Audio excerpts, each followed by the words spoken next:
நமக்கு மட்டும் பிரச்சனை டிசைனா வருங்க. எப்பவும் செய்யற கேக்கு எப்பவும் ஒன்றும் ஆகாது. யாராச்சும் ஆர்டர் கொடுத்து அதை செய்ய போனால் மட்டும் கரண்ட் போயிடும். பட்டர் கேக்கில் எக் இல்லாமல் செஞ்சு காமிங்கன்னு சொல்லியிருந்தீங்க. இது நான் செஞ்சது வந்து 1 கிலோ அளவு. உங்களுக்கு வந்து கொஞ்சமாக செய்கிற மாதிரி அளவு வந்து நான் கீழே கொடுக்குறேன். வீடியோ சேவ் பண்ணிட்டு சேனலை ஃபாலோ பண்ணிக்கோங்க. கரண்ட் போகிறதுக்கு ஒரு 10 நிமிஷத்துக்கு முன்னாடி கப் கேக் ரெடி ஆயிடுச்சுன்னு சொல்லிட்டு அது எடுத்ததுனால அது தப்பிச்சிருச்சு. டின்னில் வச்ச கேக்கு ஸ்பாயில் ஆயிடுச்சு. சரி அதை கொடுக்க முடியாது, நான் திரும்பியும் செஞ்சு தான் கொடுத்தேன். முட்டை இல்லாமல் செய்கிற கேக்கு அளவு எல்லாமே நான் கீழே கொடுக்குறேங்க.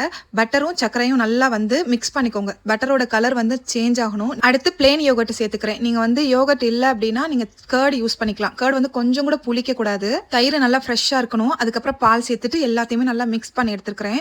அதுக்கப்புறம் மைதா, பேக்கிங் பவுடர், பேக்கிங் சோடா இதெல்லாமே போட்டுட்டு கடைசியா பால் பவுடர் சேர்த்துட்டு எல்லாத்தையுமே மிக்ஸ் பண்ணி எடுத்துக்கிட்டாச்சு.